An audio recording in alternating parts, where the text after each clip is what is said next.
Salve, Playficiente, como você tá? Hoje a gente vai falar sobre esse joguinho aqui, Tainted Grail, The Fall of Avalon. Eu não conheci esse jogo, eu vi que ele tinha sido lançado, acho que beta, alpha, em 2022, 2023, e ele não tinha repercutido tanto. Só que ele lançou a versão completa dele, acho que 2 dias, 3 dias atrás. E cara, a comunidade gringa tá falando muito bem desse jogo, eu quero entender o porquê, então a gente vai ver o vídeo desse queridão aqui pra saber o que tá acontecendo aqui, e o título me chamou muita atenção. Esse jogo é tudo que a Avowed deveria ter sido. Então, né, vamos ver. Só um pequeno aviso antes da gente começar. Hoje lançou 2 jogos, The First Berserker Kazan e Atomfall. Infelizmente eu não consegui cobrir nenhum deles. Eu tô com o Atomfall baixado aqui, mas não tive tempo pra jogar. E o The First Berserker Kazan pega um pouquinho, né, R$300, dia 27 de março, final de mês. É um pouco complicado, mas amanhã sai vídeo de Atomfall, The First Berserker, eu vou ter que deixar passar. Então chega de enrolação, clica no meu botão e vamos de dar. Então bora ver. Welcome back. I'm finally back on my feet. This sickness absolutely whooped my butt, but I'm feeling back to Nem normal. botei em tela I'm excited cheia, to talk tava about vendo some em more tela video menor. games. Today we're going to be taking a look at Tainted Grail, Fall of Avalon. So this is a first-person open-world RPG. É bem with a parecido setup and com structure a temática de you'll Avowed, probably né? find familiar. Parte da It's primeira got a pessoa, dual-hand tudo. sword and Meio de sorcery fantasia. combat system that lets you mix and match however you please. Whatever your combo, you'll be Vamos ver se eu using to consigo slay a puxar host isso of daqui fantasy pouco mais pra creatures, cá. skeletons and bandits, to ghosts and goblins. There's tons of interesting characters and quest lines with you making choices that impact the outcomes. The world is full of interactivity and focused on exploration as you discover dungeons, castles, caverns, and plenty of hidden areas with secrets to uncover. Basically, think along the lines of Skyrim, but at a smaller scale and in a much darker fantasy setting. That is essentially what this game is, to the point where just about every other video I've seen about it has referred to this as Cara, tá an parecendo indie interessante. Skyrim. É um jogo que eu acho que eu me perderia algumas horas aí.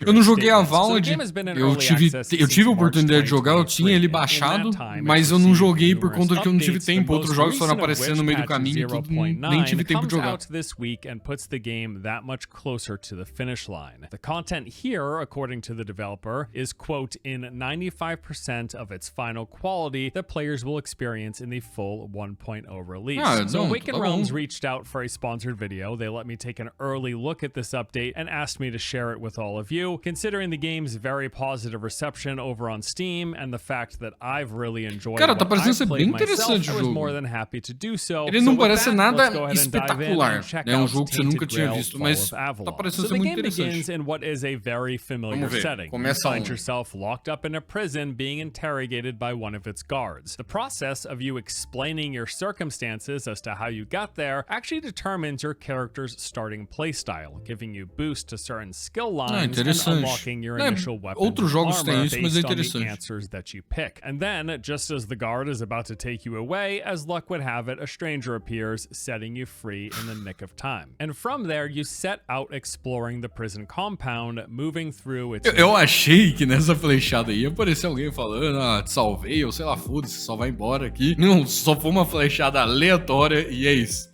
Rooms, hallways, and corridors, and seeing all of the stuff inside. They teach you the basics of combat as you fight back zombie-like creatures, the guards, and this faction of red priests that are holding you captive. Bom, peço desculpa aí pra todo mundo que tá vendo, mas eu acho que isso daqui não vai sair não. Very Skyrim-like fashion, picking up a variety of objects, armors, weapons, consumables, and resources that are found pretty much everywhere, on bodies, in chests, in barrels, on top of tables, and on shelves. You'll also find locked doors and containers, which you open via a lockpicking mini game that's very familiar. Pretty much all of this is very, very familiar feeling if you've played Skyrim or any game Nunca joguei Skyrim na minha vida. Very analogous, pretty much one for one in a lot of aspects. Eles sempre me afastou, o pessoal falava que ele era muito grande, tipo, demorava muito tempo pra você zerar se você quisesse, obviamente.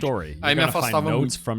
Hoje em dia eu gostaria de jogar, mas eu não tenho tempo por conta de outros jogos lançando. What happened. And then other characters who are still alive, pretty much all of which that you come across will have various things to say to you, oftentimes leading to additional side quests. And of all of this, I gotta say, gameplay, while the game certainly doesn't have quite the same level of polish as its AAA counterparts, it definitely delivers on a very similar experience.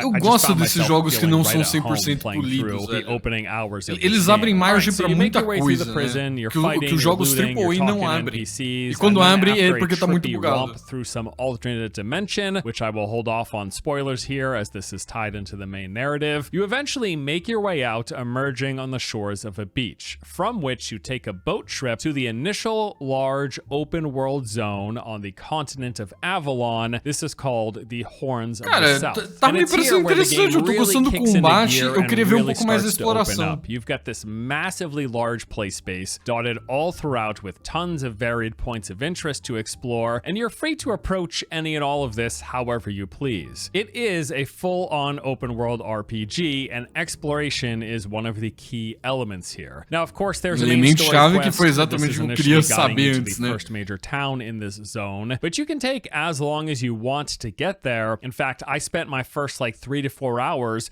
just exploring the nearby area, and there's a whole lot to see. You've got coastal docks overrun with these waterlogged zombies. É uma coisa que eu faria facilmente.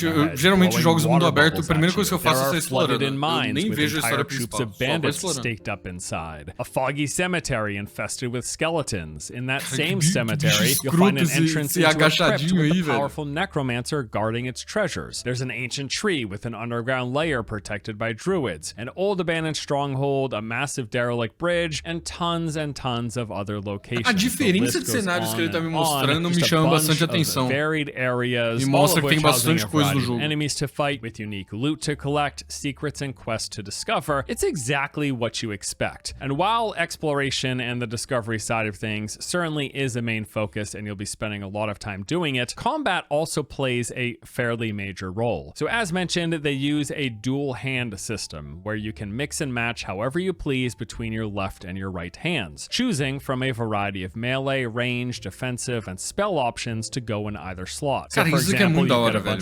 A possibilidade de você conseguir fazer muitas builds do jeito que você quiser é muito foda. And then a wide range of spells from several different schools of magic. You've got the left and the right. É uma coisa que muito jogo deveria explorar mais porque dá muito mais vida pro jogo, muito mais longevidade no caso. Não like, although there are of course certain weapons like big two-handed swords and bows which take up both slots, but for the most part, many of the weapons that I found in this game and the spells are all one-hand tied, and you can choose which side you want it on. Now, the actual combat itself includes you mixing light and heavy attacks for most of all of these combinations of weapons. Uma coisa que eu tô percebendo bastante, eu não sei se vocês notaram, a maioria dos bichos taca alguma coisa. Movement variations like sprint attacks for a lot Mas of é muito igual. As for defense, you've got dashing, blocking, as well as perfectly timed parries, which if done properly slows down your enemy, giving you a great chance to counter strike. And both your offensive and defensive moves make use of a stamina bar that you have to closely manage. Usually this means getting in a couple of strikes or one strike and some defensive move, and then having to pause for a second for the bar to refill before going again. I should also note that there are 4 different weapon loadout slots that you can quickly swap between with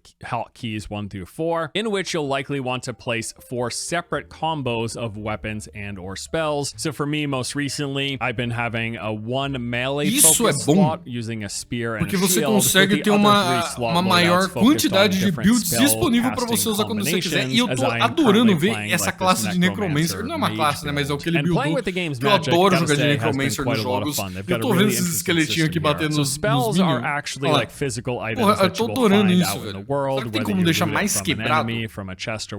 Geralmente Necromancer nos jogos é sempre nerfado porque ele consegue quebrar um jogo muito fácil. With every spell having 2 variations, a light and heavy variation. And this is more than just like the light variation is faster and does less damage and the heavy variation is charged and does more damage. These are actually quite variable iterations of the spell. So for example, one of the first spells that I got, Burning Ember, the light attack will shoot a small projectile that applies the burn, whereas a heavy attack actually forms a larger explosive ball that is lobbed out in an arc and does damage in an area. Another spell that I got early on, Blood Transfusion, the light attack vocês viram essa defesa aqui? Foi muito clean, não sei, parece que foi ele que defendeu na hora certa mesmo.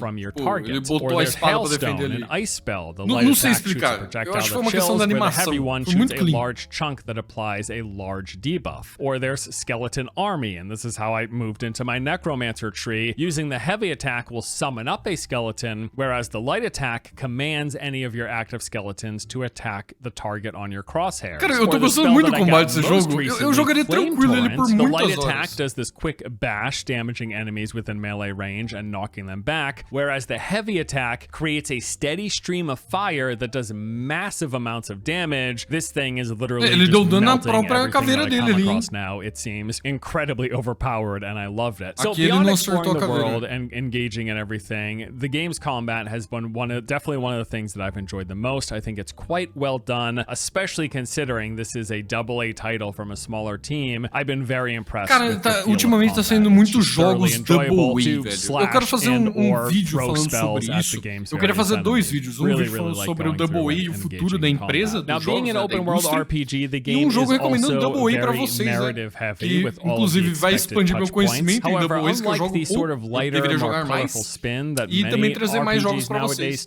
This game, being set in the world of Tainted Grail, embraces dark fantasy with quite a grim and twisted reimagining of o Dark Fantasy que já deu pra perceber which takes you on the larger grand narrative involving King Arthur himself and you trying to help him in this rather tough predicament that he finds himself in. Then there are loads of side quests, most of which you'll unlock by speaking directly to the game's various friendly NPCs. In fact, pretty much every single NPC that you come across in the game that isn't an enemy is gonna have a lot to say to you. These things are really chatty with multiple topics to discuss, and again, in many cases, these conversations will unlock a new side quest or objective. Tá passando muito rápido os diálogos, eu queria ver pouquinho, mas não deu tempo. You come across in the world, and then a plethora of non-quest but world-building items you come across, various things to read, including notes, books, scrolls, and so on. There are quite a few different progression systems in the game, with them using a lot of more old-school proficiency level-based mechanics. So there are proficiencies themselves. For just about every activity that you do, there is a proficiency level. The more you do it, the more experience you gain, the higher level gets, the better you become. So for example, most of the various weapon types have skill lines. The higher level, the more damage you deal. There's athletics, which increases your sprint and swim speed the higher it goes. Armor increases the amount of damage blocked. Eu tava evitando falar isso porque são jogos bem diferentes e talvez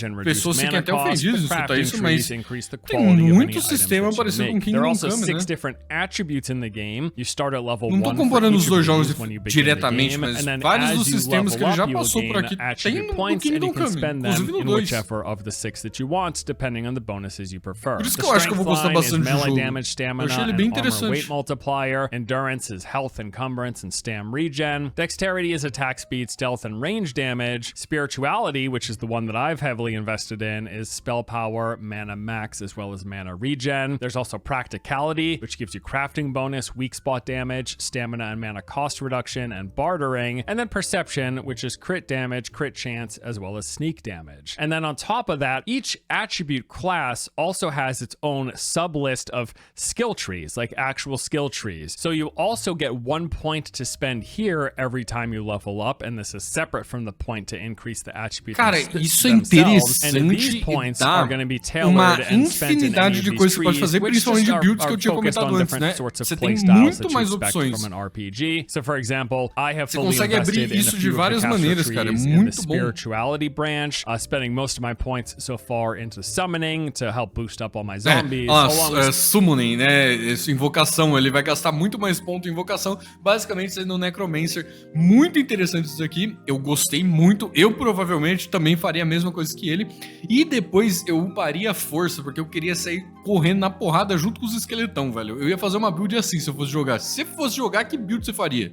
Spending a few points in the general caster buffs, like increasing my base magic, my regeneration, and my damage. There's also crafting in the game. Currently 3 professions that you can check out. Alchemy is for making potions, cooking is for food, and then there's handcrafting, which is what they refer to for making armor and weapons. For each of these, you're gonna find recipes out in the world which teach you either how to make specific items or straight up entire sets. Se for muito complexo, eu também vou desgostar. Eu tenho um meio termo ali que é meu, assim, pra gostar. items that you find in a few different ways, like increasing their level, which boosts their base stats, attaching relics for extra perks, or reducing the weight of the items, as the game does have carry capacity in it for you to manage. Now, beyond all of those basics of the game, as mentioned, this week patch 0.9 is getting released, and with this comes quite a large overhaul to all of the existing content, along with a host of new features and mechanics. Now, in the current build, you're going to have the prologue, which takes roughly 1 to 2 hours, depending on how thoroughly you explore it, as well as in all of the game's Act 1, which is going to be roughly 20 hours of gameplay. Both of these have been revamped with a bunch of newly added content, areas, NPCs, and loot. But then beyond that, patch 0.9 also includes an updated character creator with a lot more options for how your character looks. There are new mini bosses, new weapons and spells to find. They've enhanced the magic system. They've done updates to various skill trees. There's been a bunch of crafting improvements, a whole bunch of visual effects and performance upgrades, and the game is getting an entirely new demo on both Xbox and PlayStation 5. And that pretty much does it for our updated look at Tainted Grail Fall of Avalon. I gotta say, while the game is certainly rough around the edges and far from as polished as a lot of its AAA contemporaries, I've been quite impressed every time I've played this game with what they've managed to put together. It's clear that the game was made by a smaller team and on a smaller budget, but also it was done in a way that, despite the shortcomings, it's a genuinely fun experience, as is evidenced by the game's very positive reception that it's received from players over on Steam. The people who have played this really enjoy it, myself included. This most recent update has just made eu fiquei com muita vontade de jogar ele, velho. A diferença de cenários e combate, muita coisa me chamou a atenção nele, apesar de não ser, como eu falei, um jogo excelente, mas ele me chama muita atenção. E para os curiosos de plantão, vamos ver o preço aqui do jogo, né, rapidão. R$122 na Steam, não sei quanto tá nos consoles agora, mas um precinho muito bom e as análises muito positivas, inclusive análises recentes, né, nos últimos 30 dias o pessoal tá dando uma boa nota pro jogo. Fiquei muito tentado a jogar ele. Quem sabe eu não pegue ele aqui logo pra trazer um vídeo aqui pra vocês no canal, pra ver se é tudo isso mesmo, passar minha opinião de como foi o jogo. Aí eu trago um vídeo pra vocês 100%. Se você quiser esse vídeo, por favor, comenta aí embaixo. E se você chegou até aqui, eu só te peço uma coisa, por favor, curte, comente, dá o celular, hype o vídeo, não esquece de se inscrever aqui no canal. Eu vou ficando por aqui e até mais!